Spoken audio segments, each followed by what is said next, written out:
The Messiah said, "When you come to know yourselves, then you will become known, and you will realize that it is you who are the sons of the living Father. But if you will not know yourselves, you dwell in poverty, and it is you who are that poverty." Happy Sabbath mga kapatid. Actually, I'm waiting for the words from the priest, Prime Minister. But anyway, napakaganda ng message ni, was it Priest Khalil?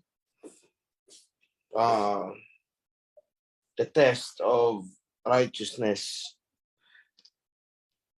So, alam niyo mga kapatid, maraming nagsasalita, nag-mention righteousness,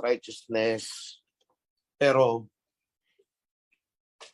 hindi naman na iintindihan kung ano ang malalim na kahulugan ng righteousness.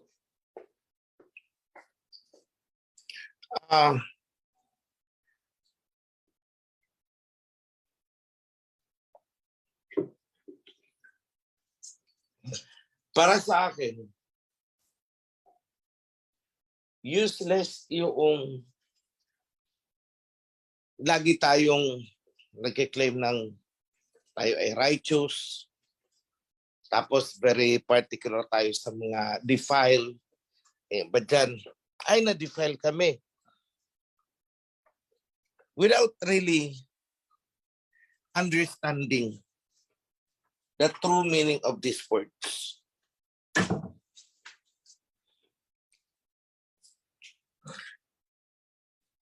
Kagabi, hindi kagabi. The other night, I heard of this incident, and I hope these persons are listening. Dahil talagang plinano ko na i-deliver itong message that I intend for them. But I won't name names. I won't name them. I'm going to deliver this message not only for them, but most importantly for them. But this is for all. Kasi ayoko nang dumadami ang incidents o pangyayari na katulad nito sa Kawan. Kasi tulad ng sinasabi natin, righteousness.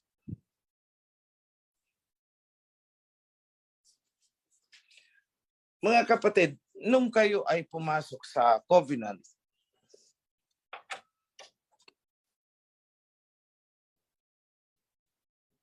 anong purpose nyo? Gusto kong mag-isip-isip muna. Kayo, ano ba yung pinaka-purpose nyo? Bakit kayo pumasok sa covenant? Ito ba ay para sa righteousness? O feeling nyo lang nakasali kayo sa isang parang club? Parang the way we look at Rotary Club, Lions Club, Kiwanis Club, yung mga ganun. In short, for socialization. Kasi kung ganyan ang tingin ninyo nung pumasok kayo dito sa covenant, mukhang mali yata. Mali yata ang napuntahan.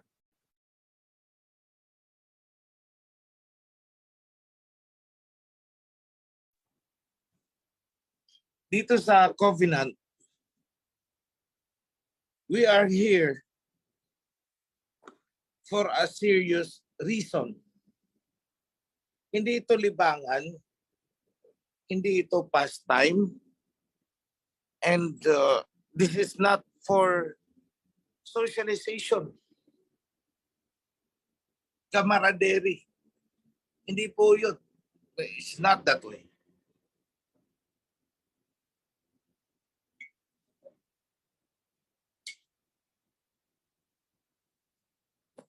I heard of one na nung, mga actually nahihinayang nga ako. Kasi matagal na siya, matagal na ito sa atin. Kaya lang, tila naliligaw yata ng landas. At tila mali ang dahilan sa pagpasok sa atin.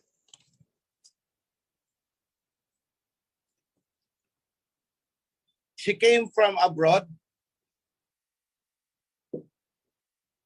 Umuwi dito sa Ophir.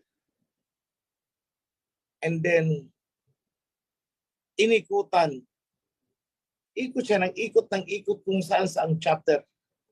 Bisita dito, bisita doon. Natila ba may hinahanap?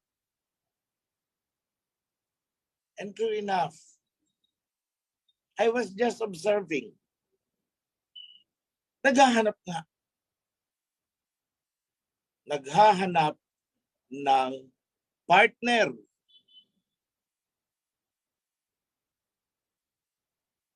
Alam niyo, walang masama sa ganyan. Pero hindi eh. Kasi may asawa siya. And that is very wrong.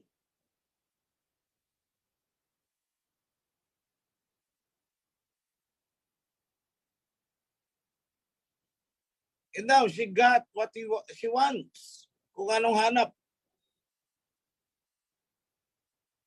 She got a partner mula sa kawat.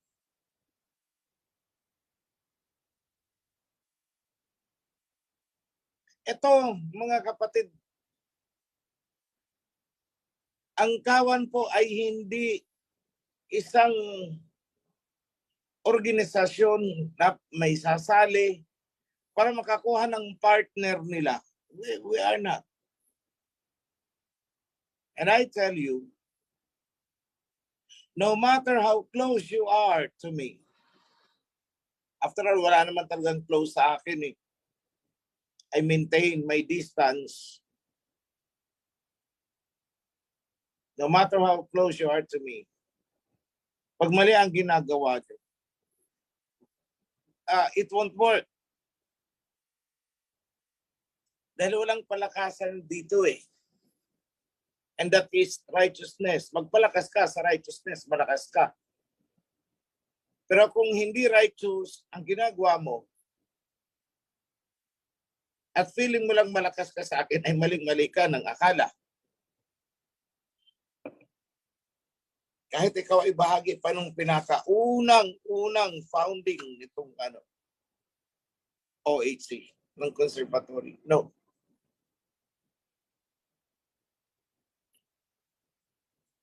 Nung pumasok dito, I ask, how are you?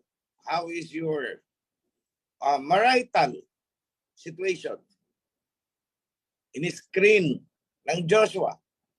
And it is known sa lahat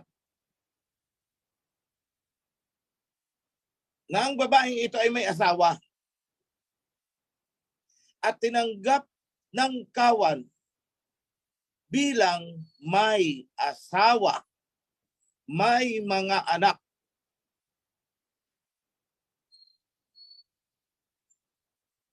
Hindi pinag-uusapan kung kasamahan mo dito sa kawan o hindi ang iyong asawa. Basta may asawa ka, regardless kung nasa covenant o wala. Nung tinanggap ka dito na may asawa ka, may asawa ka. Dahil hindi tayo nagkukonsente dito na papasok sa covenant at hihiwalayan ang asawa. No, we don't do that. We don't allow that.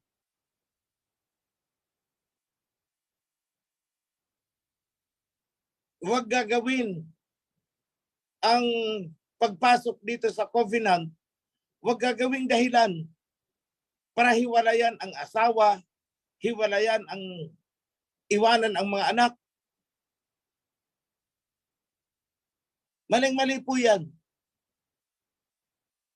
Tama, nasusulat dyan na you cannot be my follower unless you love me more than you love yourself, your husband, your wife, or your family, your relatives, your friends. Hanggat hindi mo ako minamahal ng higit pa kahit sa sarili mo, then you cannot be my follower. O tama, nasusulat yan. Pero hindi tama na gagawing dahilan ang pagpasok dito upang hiwalayan ang asawa at iwanan ang mga anak. Dahil kung tutuusin, nagagawa mo naman eh.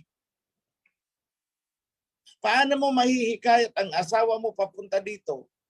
Kung pagdating dito, lalaki ang natagpuan mo. How?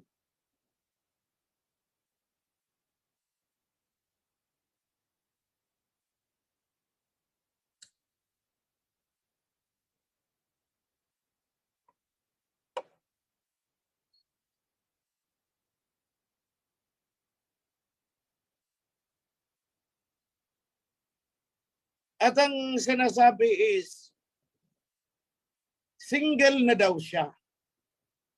No. There is no such thing. May asawa ka, pumasok ka lang dito sa OIC, sasabihin mo single ka na? Ganon? Anong? Ay nako.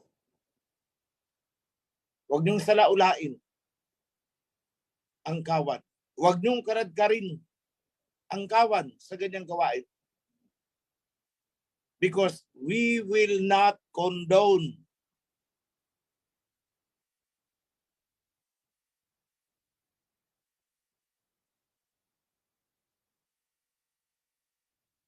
kaya pala ikot ng ikot kung saan chapter, halos buong Pilipinas ay ikutin nung dumating dito. Yung pala naghahanap ng kati ng katawan. I will not condone.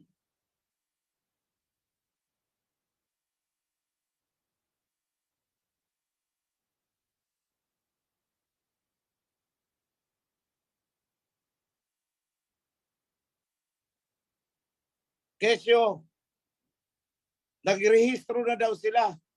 Kanino kaya nagrehistro? Ganun ba yon?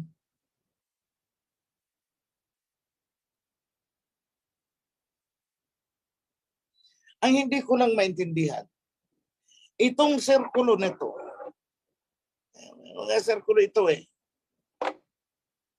ewan ko kung bakit napuruhan yata ng diwa o espiritu ewan ko kung kaninong espiritu yan At nagkaganyan. Marital issues ang inabot.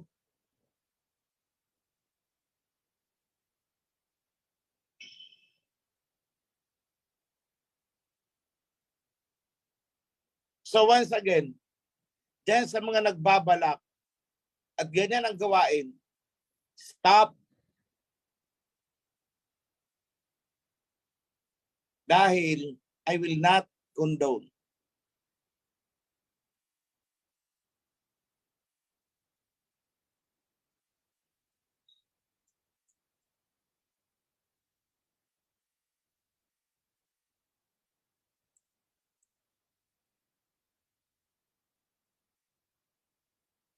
Huwag niyong salaulain ang grupo.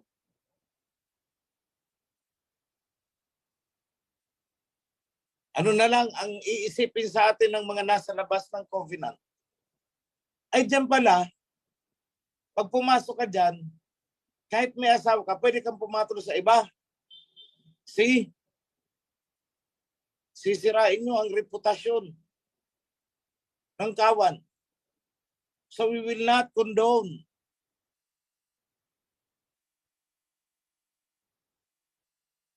Huwag niyong babuyin.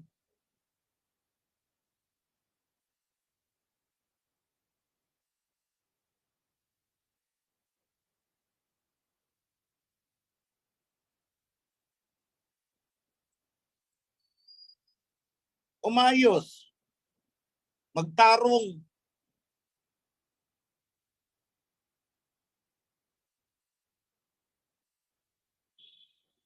Dahil walang sinisino ang policy natin kahit priest. Oh, 2 days ago, 3 days ago, priest, ang sinuspende ko, pangalawang priest. For all of you to know.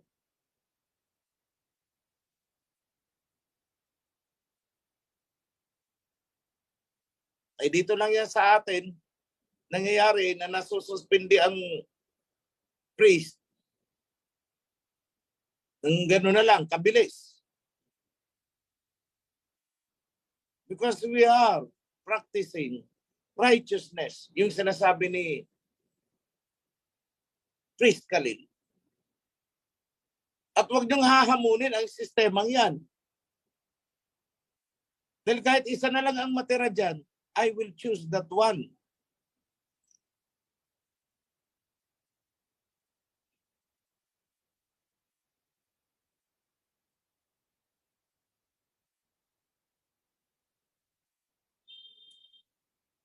Di naman ako naghanap ng marami eh.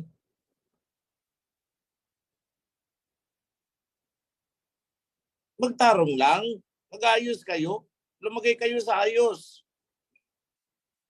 Apektado ang reputasyon, apektado ang imahe ng ibang kababaihan sa kawan. Kung hahayaan ko ang gawain ganito, padamit-damit ng ganyan, conservative daw.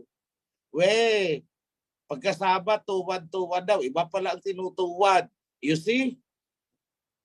Hindi pa pwede sa akin yan.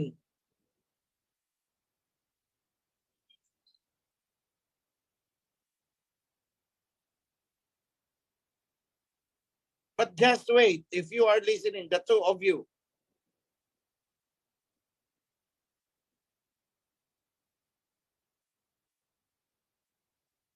busy lang ako. Come this January siguro,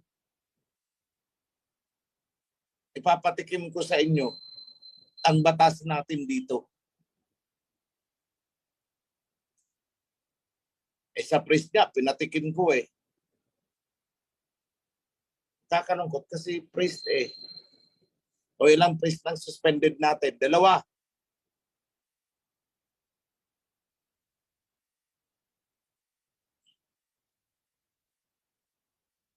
Pag natamaan ng suspension, medyo delikado na yan. Baka matuluyan. At teka lang, I remember, katatapos lang ng suspension pa lang nitong babae.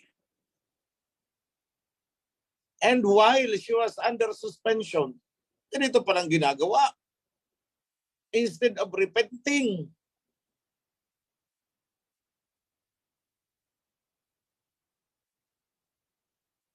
okay, more about that. Kaya hindi ako nagchichismis. Kasi kung chismis yan, hindi pinangalanan ko na sana.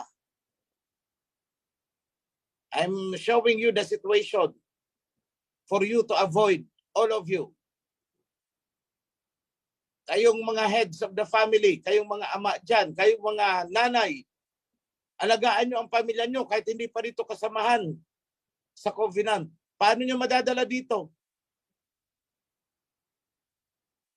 Kung hindi nyo sila aalagaan, natural, magtitiis kayo for a while.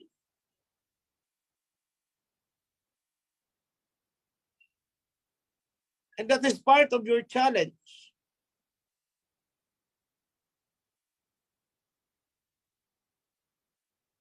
Now, these ladies, I want you to, this is no longer related to the case. This is now about decorum. Sa mga kababaihan, iwasan nyo po ang masyadong PDA, yung public display of affection. It's fine with us, it's fine with me. Kung magbebeso-beso, okay na yun. Pero kung sa lips mo gustong humalik, sa kapwa mo babae, teka lang.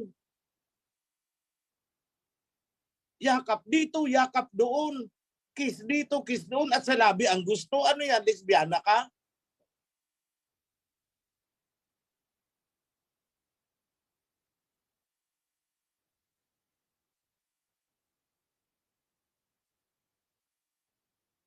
Kaya mga kababaihan, huwag kayong nagpapahalik sa lips. Sa asawa nyo lang yan.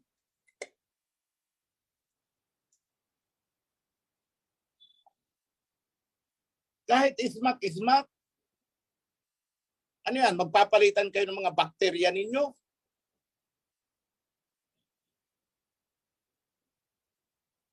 Yakap dito, yakap doon. The most social grace that is acceptable is beso-beso. Kaliwa at kanan, beso-beso lang. Hanggang doon lang. Gusto yakap, ano yan, magkikiskisan kayo ng mga dede nyo?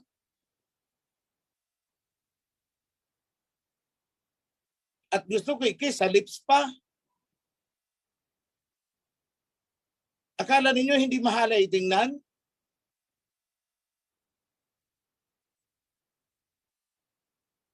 Iisipin nyo na nga lang kung ang mga priest ang gumawa niyan. Pag nagkita, yayakap ang dalawa, tapos mag-ahalikan sa labi. O sige nga, bakit? Pag babae, hindi mahalay. Pag lalaki, mahalay.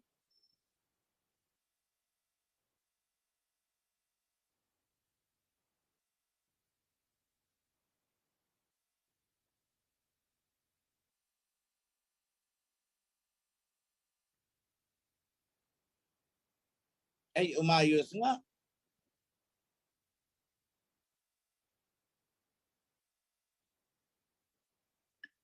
And when you are in the HOP, baka pwede. Iwasan nyo yung mga vested interest, mga side trip. And I mean, side trip, other purposes. Eh kaya pala, nasa HOP kasi may crush. Ay naku, wag naman yun ang dahilan, kaya ka naan dyan.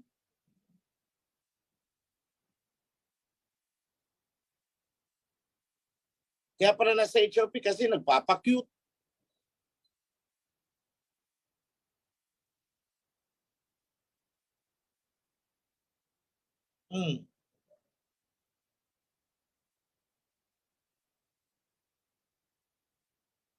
Wag po. Lumabas na kayo sa Babylonia, pwede yan. Dito, wag naman dito. Tapos na daw ang pa-cute. Dapat tinapos nyo na ang ganyang gawain nung nasa labas pa kayo. Nung pumasok kayo, go straight. Mga babae, greetings na naghahalik sa labi. Tumigil-tigil nga kayo dyan. Pag may nakita ko, samparin ko talaga. Nagsasalin kayo ng bakterya nyo sa ibang tao. Kadiri.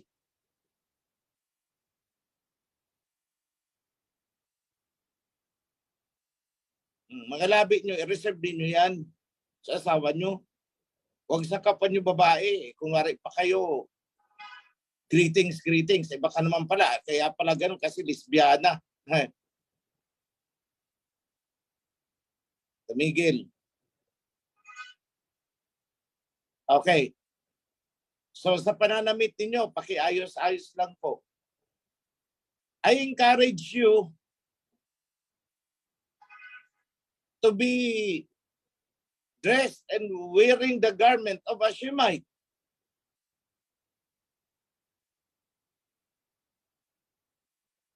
Eh ako kasi na ako pupunta. Ang suit ko pang Shemite talaga eh.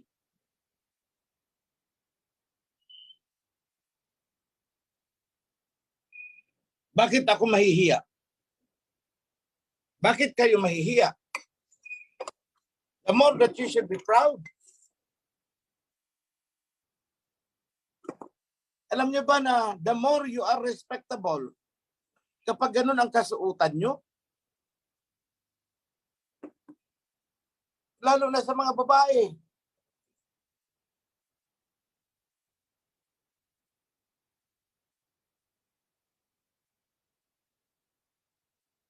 It's time na malaman na ng mga tao who we are, what we are as an organization. Not only as an organization, but as a heritage.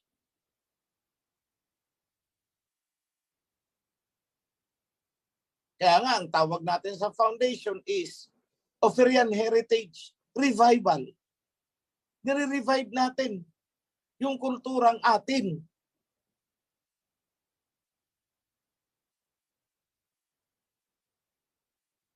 Pag may mga official functions tayo, huwag na kayo magsuot ng kurbata. Hindi naman kayo mga kano, mga kurbata, subukan ninyo ha. Tingnan ninyo. Noong yung king sa UAE, correct me if I'm wrong, UAE,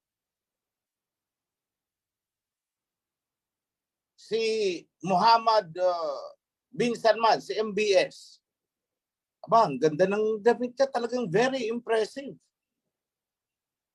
Tapos pumunta si Biden, nakakurbata-kurbata. O sige, grupo kayo nakakurbata. Tapos yung isa ang suit is ganon. O anong itsura ng mga nakakurbata? Di ba parang mga alalay lang?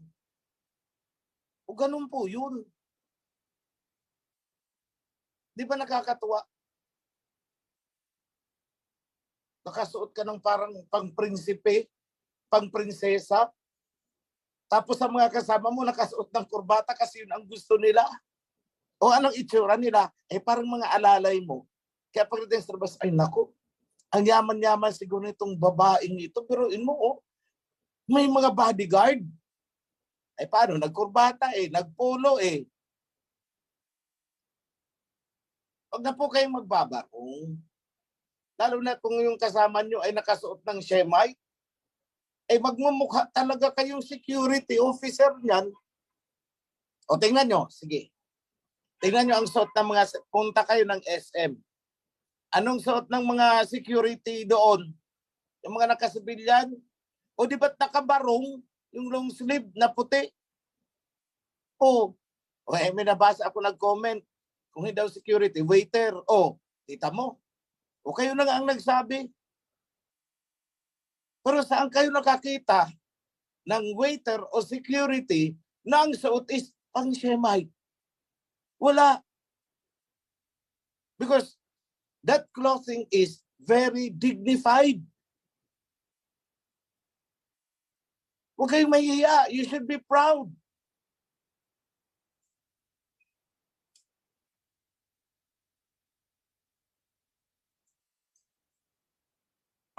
Si bro ko nga, ganun ang sinusuot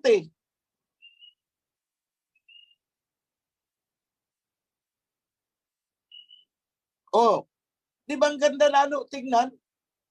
And they will start to think, mag-iisip, Muslim ba kayo? Ay hindi po. Shemites tayo. At ito ang ating kasuutan. Hindi yung western na yung kurbata, necktie. Doon yan sa west.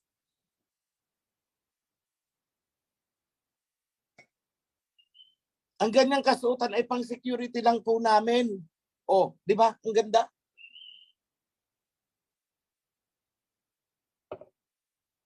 Tingnan nyo ang mga bata. I know of a place. Diyan yata ito sa Kasili. Yung mga bata, alam na sa school nila na ganyan ang nila. So they are allowed to use it. At respected sila.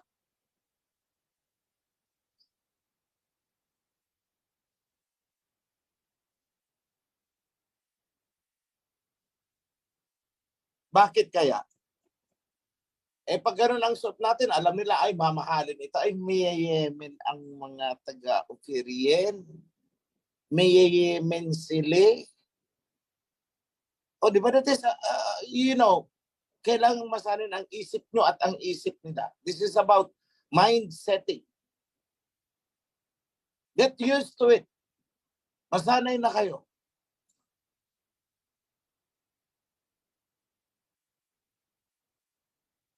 Instead of shoes, sandal.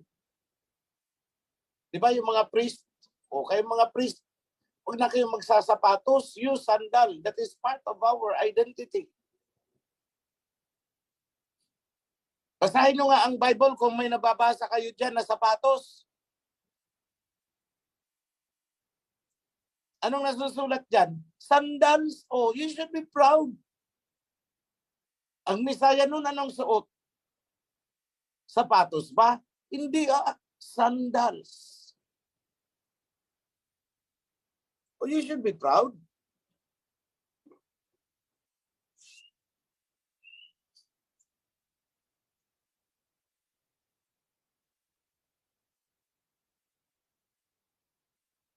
Kayong mga babae, you can use sandals na pangbabae. Hindi yung sapatos na sinusot ng parang magkakabayo na may takong pa na boots. Ba, dapat sa'yo, nakatira ka doon sa rancho. O doon ka magpa-sexy-sexy. Sakay-sakay ka sa mga kabayo. Kung yan ang gusto mong suot. Para kang cowgirl.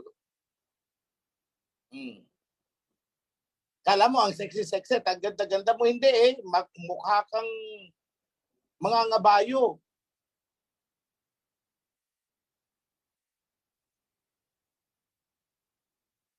Okay lang po maging okay lang po maging pandak. Kesa naman doon sa tangkad-tangkad mo nga tingnan, 6 inches lang, 6 inches pala ang tukod na takong. Doon na lang ako sa pandak na nagpapakatotoo. Kesa doon sa 6 inches ang takong, kaya naging 5'6", yung pala flat 5.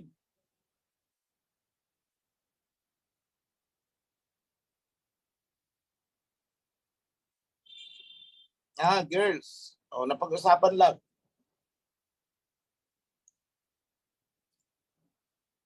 Ngayon, on the other side of my message, ito, marami ang nagtatanong sa akin ito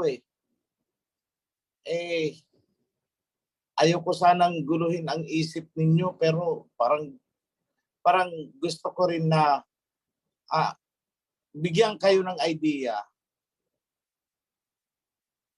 Kasi para maiisip ninyo na there is something more than what we do today.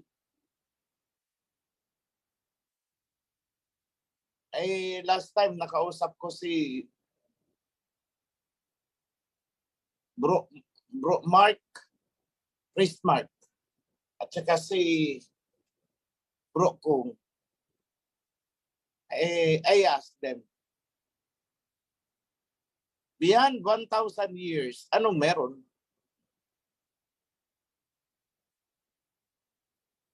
Beyond eternity, what is there?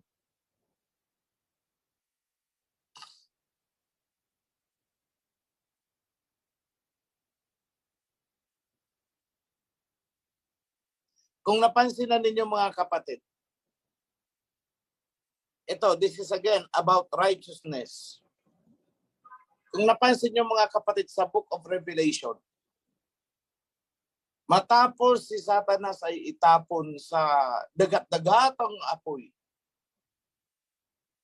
pati yung bulaang propeta, marami yan, actually, di lang naman yan iisa, mga bulaang propeta, kasama nila yung kanilang master, na itapon na sa dagat-dagatang apoy. At tapos na rin ang judgment. And so therefore, bumaba na ang new heaven and new earth. Hindi bumaba. Don't get me wrong. The more appropriate term is, nagsimula na ang era of the new heaven and the new earth to eternity. At sabi diyan sa Revelation, the holy city is descending like a bride from heaven. Bumababa na parang bride. Pero para sa akin, it's not like a bride, like a gift na may ribbon-ribbon pa. Bumababa. Di ba ganon? Matanong ko nga kayo, Binding pa ba ang covenant during the time?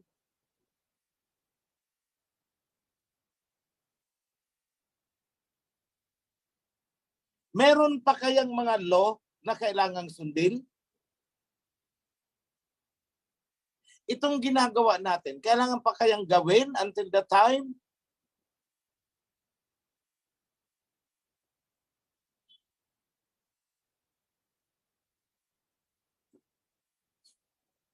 O ito, balikan niyo yung sinabi sa Matthew, salita ng Misaya.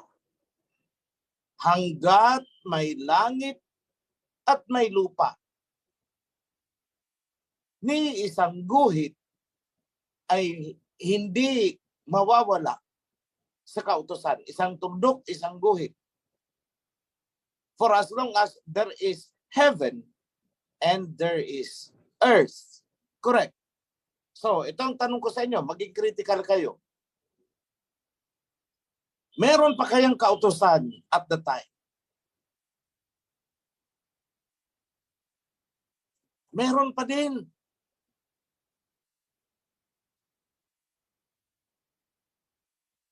Bakit ko nasabi na meron pa din?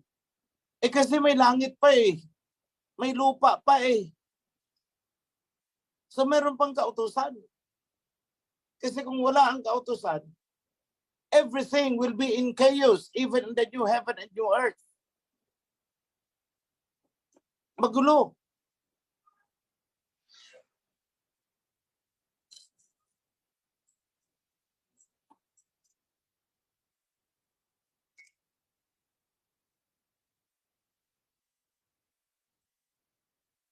May posibilidad pa kaya na magkasala tayo, magkamali during the time? Is there possibility?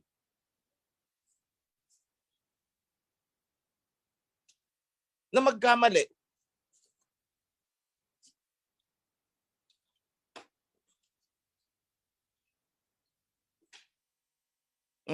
Wala na. Natahimik yung chat box eh. Nandiyan pa ba kayo?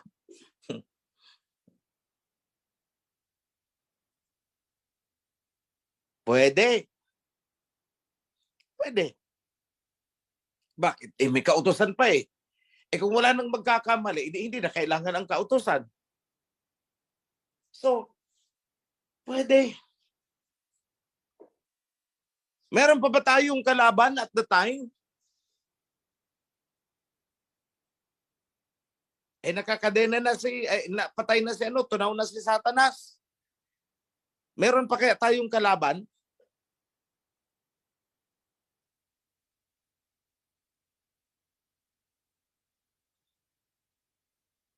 Tingnan nyo ang nasa Book of Revelation.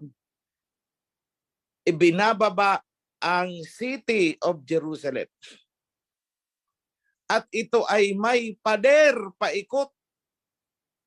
May pader. May wall.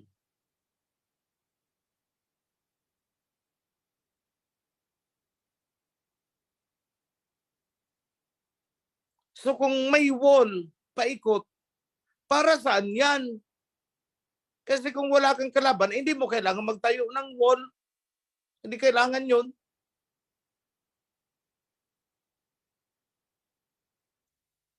Itingnan nyo ang kapal-kapal ng wall.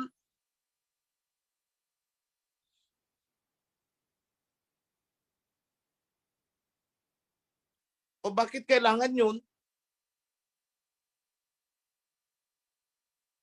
Ibig sabihin, may pinoproteksyonan pa. For protection daw. Against kanino? Bagyo?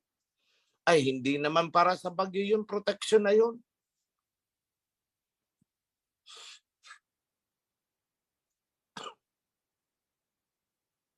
Protection from enemy. So there is still. Nag-level up lang.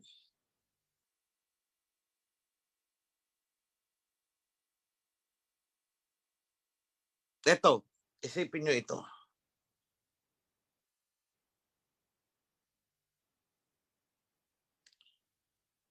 Noong nilikha ng Ama ang mga celestial beings. I'm talking about what they call as angels.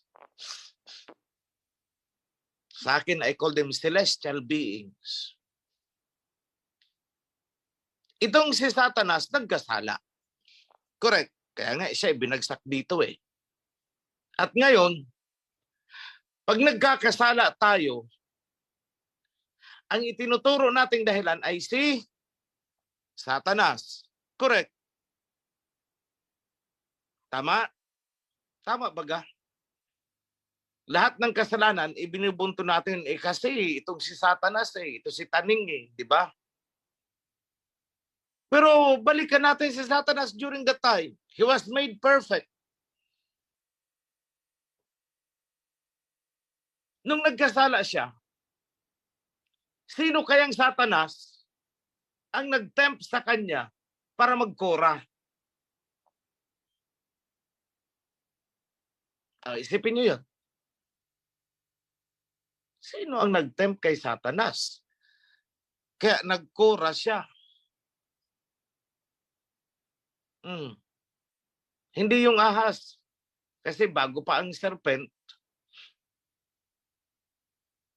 at the start, from the very beginning, the angelic beings ay nauna. Nagkasala si Satanas. Sino naman kaya ang itinuturo ni Satanas na naging tentasyon kaya nagkaganon siya? Ang kanyang pride daw. Saan galing ang kanyang pride? He was created perfect.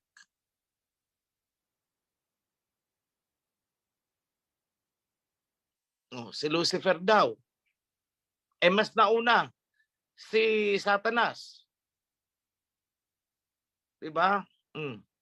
Kung ituturo nyo si Lucifer, sino naman ang itinuturo ni Lucifer na nagpasama sa kanya? Kasi tayo today, nagkakasala tayo, may tinuturo tayo. Kaya ganito ang kalooban ko, naiinggit ako, may pride ako kasi si Satanas. Pero, kung puntahan natin si Satanas, so ikaw naman Satanas, bakit ka nagkaganyan? Sino ang ituturo niya?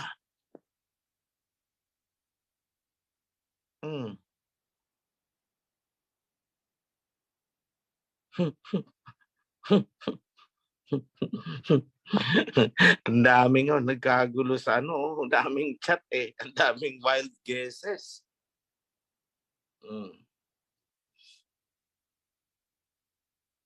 Alam niyo mga kapatid, there is a higher story behind that. Paano naging masama si Satanas?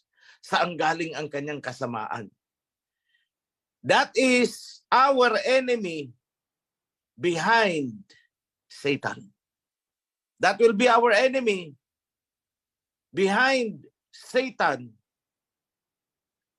Pagdating natin dun sa panahon, that will be revealed. Pagdating natin dun sa panahon na new heaven and new earth na, dun palang marireveal who was behind Satan.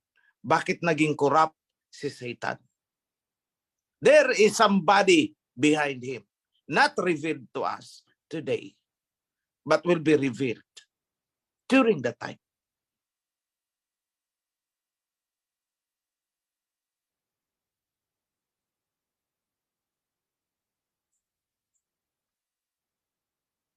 Marami pa ang hindi nasasagot dyan.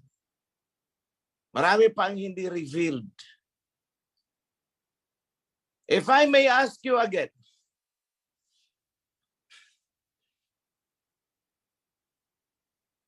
saan galing ang tubig? At the start of Genesis. Kasi sabi, in the beginning, there was nothing. Wala. Except, yan, waters. Which is not literally itong water. It's a different substance. And the Spirit of Yahweh was hovering at the surface of the water in the darkness of the deep. O di ba? Ganun yun? May nagsagot na, quintessence daw. Pero doon lang sinimulan ang istorya. Kasi ang tanong ko, who created the quintessence? Who created the waters kung saan nag-hover ang spirit of the Alhayam? Sino ang gumawa no? As you can see, hindi po nag-create ang Alhayam. Basahin niyo muna ang Genesis. Sinabi ba ng Alhayam na, let there be waters. And waters appeared. Wala eh. Wala. Saan nagsimula ang Genesis? And he separated the waters from the waters. Diba? Hiniwalay lang eh. And he separated the land from the water. Pero tingnan nyo, may sinabi ba dyan na, let there be land, magkaroon ng lupa? Kung titingnan nyo, before creation, this land and waters are already existing. Nag-exist na. Inayos lang.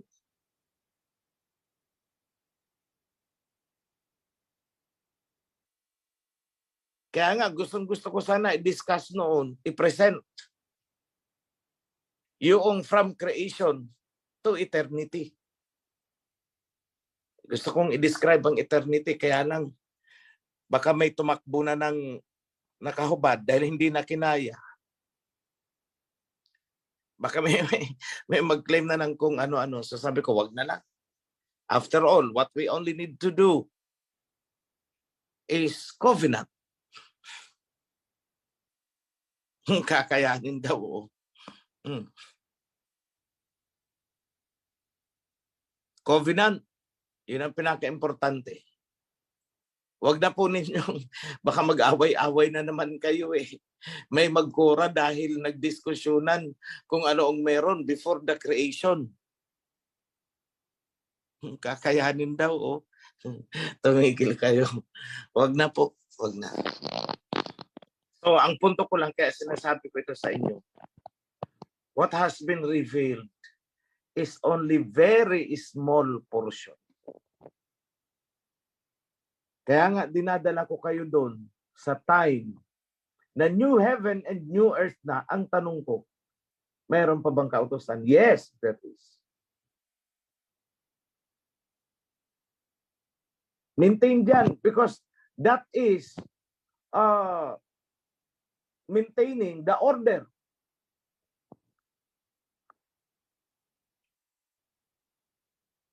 Kaya nga, napakalalim ng binitawang salita ng Misaya.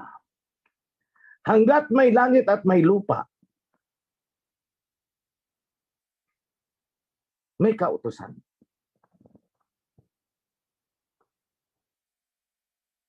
Bakit?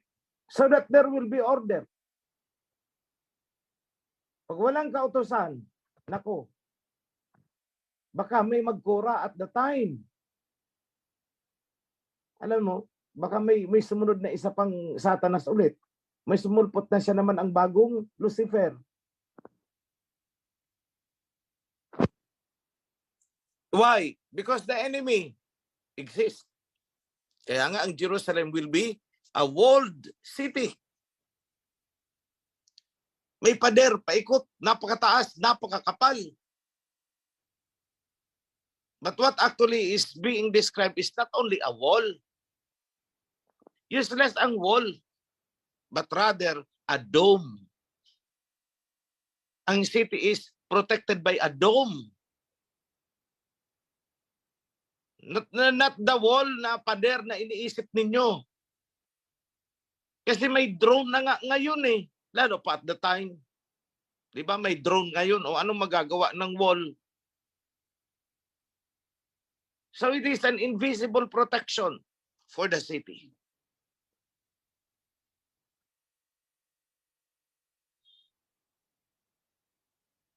That will be that's how it will be.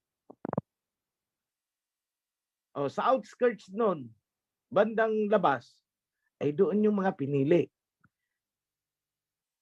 So imagine, sa bansa natin, inilagay ang New Jerusalem. Yung pang-eternity na talaga. Susukluban itong archipelago ng isang invisible dome to protect it.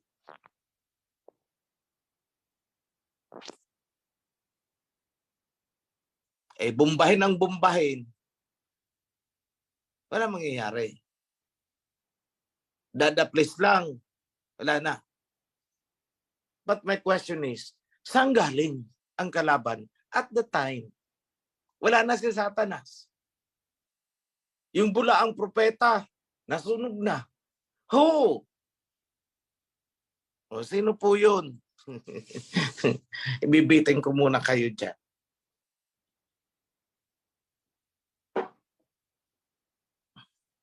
Ang punto ko kasi dito, order, the law.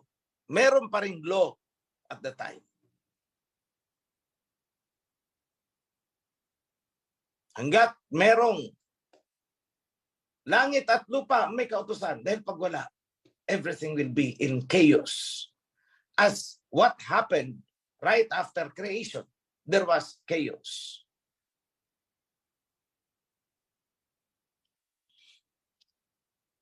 So, mga kapatid, ito ay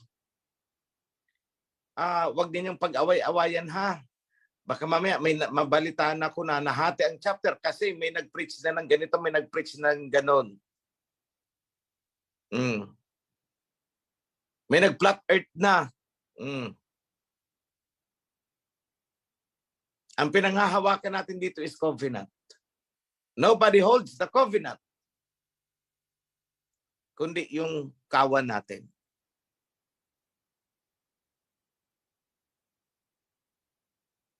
Then while we are waiting for the grand event, be in harmony with each other.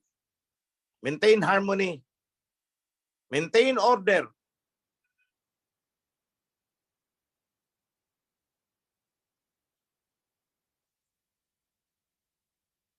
That will make you strong.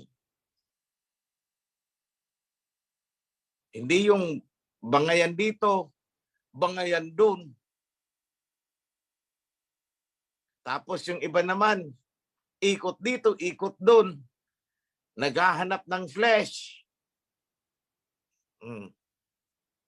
Stop that. It will do no good. Walang magagawang mabuti yan, kundi problema. Ngayon, nakaprolong pa din ang sitwasyon natin sa Ukraine and Russia. It's the same. The fight is ongoing. But it is escalating. Eh noon, mini-mention lang ni Putin itong mga advanced weapons niya eh. Pero ngayon, ikinasa niya na rin pati ang avant-garde system niya. Unparalleled. And China also tested their missile. The first in the last 20 years. So 20 years, hindi pala sila nag-test. Ngayon lang ulit. And hypersonic din. Unparalleled din. Hindi rin kayang pantayan ng US. Oh, gulat si US. Meron palang ganun ang China. So hypersonic ang kay China. Hypersonic din ang kay Putin. Russia. So tayo dito, sonic. Kaya wag na tayong makisawsaw doon sa yung presidente natin. Again, Putin repeated his words. Lahat ng countries na nakisali na naman sa sanction, yung price cap on oil na inimpose ng US at Europe, ay titikisin niya. So, ibig sabihin, maghihirap kayo pagdating sa crude and oil. Crude, gasoline. Magsasuffer kayo. Kasi panay ang pakiut-utan nyo dyan sa Europe. Nakikipagkampihan kayo doon. Di doon kayo kumuha sa kanila. Huwag kayong kumuha sa amin. So, sino lang ulit ang priority ng OPEC? OPEC Plus. The friendly countries to them. Countries that are friendly to them. Tayo, hindi naman tayo friendly kay Russia eh. Mas friendly tayo kay Biden. And we cannot serve two masters at the same time. We really have to choose.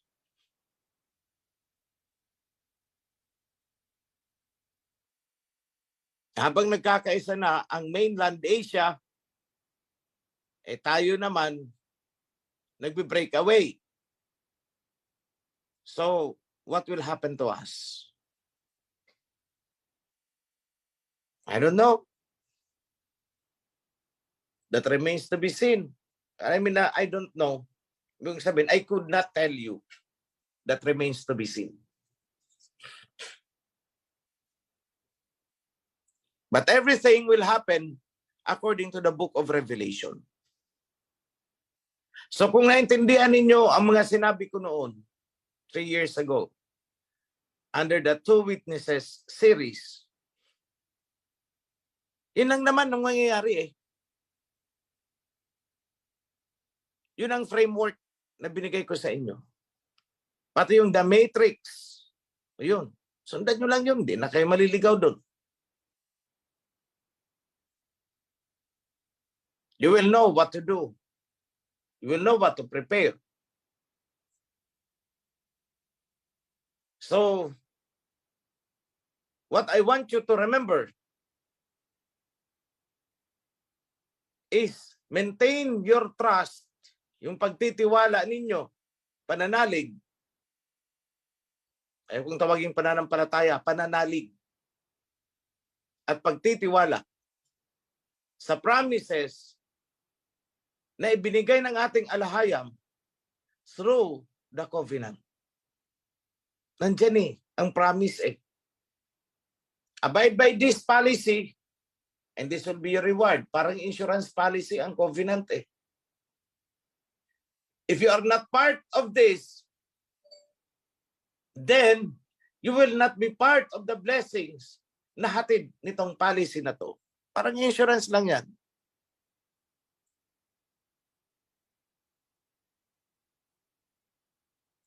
So, before I end this, if you are in the HOP, stand up and raise your hand.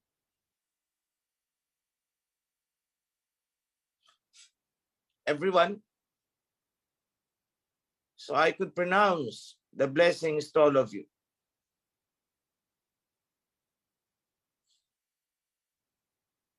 In the name of our Father, Abba Yahweh,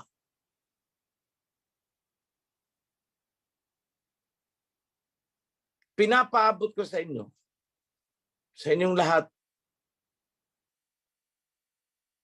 ang katatagan ng kalooban, pananalig at pagtitiwala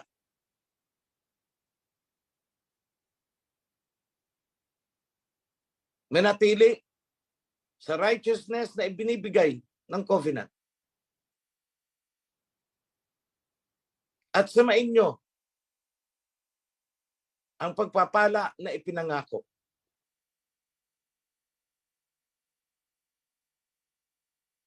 Samain nyo mula sa ating Prime Minister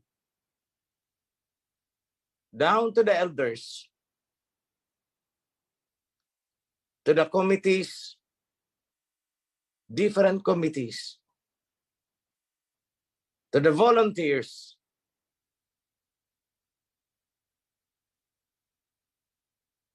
different kind of volunteers hanggang sa construction ng temple. Pinapabot ko ang pagpapala pati doon sa mga generous na sumusuporta, patuloy na sumusuporta para sa mga pangangailangan ng templo, ng ating National Center, the center of the kingdom sa Mount Zion. Patuloy na sumusuporta para sa proclamation ng kingdom, sa proclamation, sa coronation.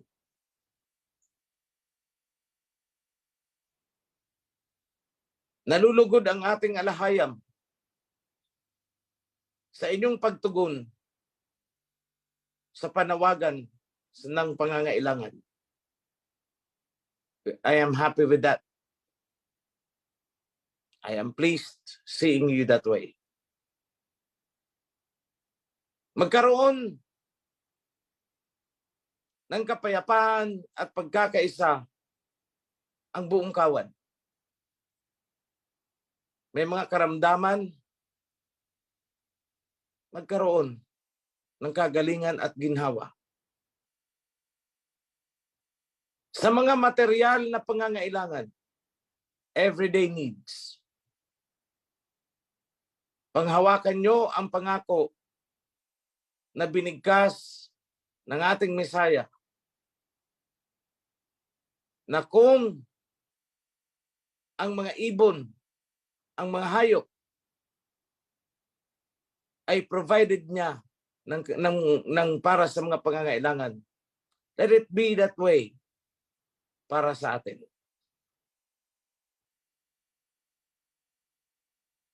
Pagpalain ang anumang venture, anumang gawain, hanap buhay ng bawat isa. Let this blessing extend to the household of everyone. I pronounce this in the name of King Yahweh, our Messiah, King of Kings. Yada, mga kapatid. Shalom. Happy Sabbath to all.